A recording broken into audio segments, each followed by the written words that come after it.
Hi friends, இந்த வீடியோவில் என்ன தெரிஞ்சுக்க போகிறீங்கன்னா, பெண்களுக்கு தேவையான இயற்கை அழகு குறிப்புகள் தான் பார்க்க போகிறோம். வீடியோக்குள்ளே போகிறதுக்கு முன்னாடி எங்கள் சேனலை இப்போ தான் நீங்கள் ஃபஸ்ட் டைம் பார்க்குறீங்கன்னா சப்ஸ்கிரைப் பட்டனை கிளிக் பண்ணிக்கோங்க. கூடவே அந்த பெல் பட்டனையும் கிளிக் பண்ணிக்கோங்க. அப்போ தான் நான் போகிற ஃபியூச்சர் வீடியோஸ் உங்களுக்கு எப்போயுமே நோட்டிஃபிகேஷனாக வரும். குப்பை மேனி இலை, மஞ்சள், வேப்பிலை மூன்றையும் அரைத்து முகத்தில் தடவி சிறிது நேரம் ஊற விட்டு பின் கழுவினால் முகத்தில் முடிகள்லாம் உதிர்ந்துவிடும். சந்தனத்து கூட வெள்ளரி விதைகளை கலந்து அரைத்து முகத்தில் 10 நிமிடம் ஊற வைத்து பின் கழுவி வர வேண்டும். வாரம் 2 முறை இப்படி செஞ்சீங்க அப்படின்னா உங்கள் முகமானது பளபளன்னு ஜொலிக்கும்.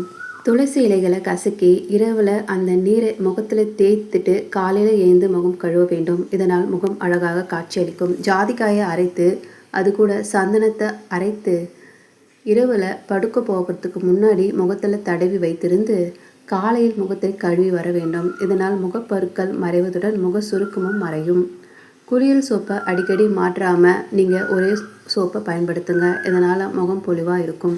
கற்றாழை ஜெல் கூட தயிரை கலந்து 20 நிமிடம் நீங்கள் முகத்தில் தேய்த்து சாதாரண தண்ணீரில் முகத்தை கழுவி வரணும். இதனால் முகமானது அழகு பெறும்.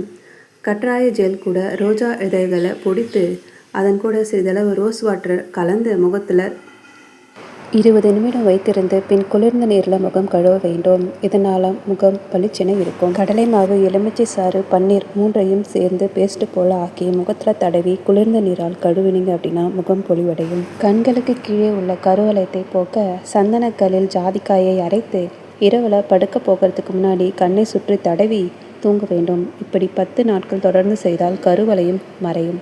தலைக்கு தேங்காய் எண்ணெயை நன்றாக தேய்த்து மசாஜ் செய்ய வேண்டும். இதனால் உடலுக்கு அதிக குளிர்ச்சி கிடைக்கும். காலின் உட்பாகத்தில் தேங்காய் எண்ணெய் தேய்ப்பதால் கண்ணுக்கு பொலிவானது கிடைக்கும்.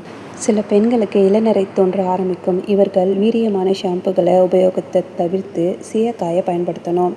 இல்லை அப்படின்னா கொட்டை எடுத்த நெல்லிக்காய் கூட எலுமிச்சை சாறு விட்டு நன்றாக அரைத்து மாதம் ஒரு முறை தலைக்கு தேய்த்து குளித்தால் இளநரை மறையும். இது போன்ற தகவலை பெற எங்கள் சேனலுக்கு லைக் பண்ணுங்கள், ஷேர் பண்ணுங்கள், கமெண்ட் பண்ணுங்கள், மறக்காமல் சப்ஸ்கிரைப் பண்ணுங்கள். தேங்க்யூ ஃபார் வாட்சிங்.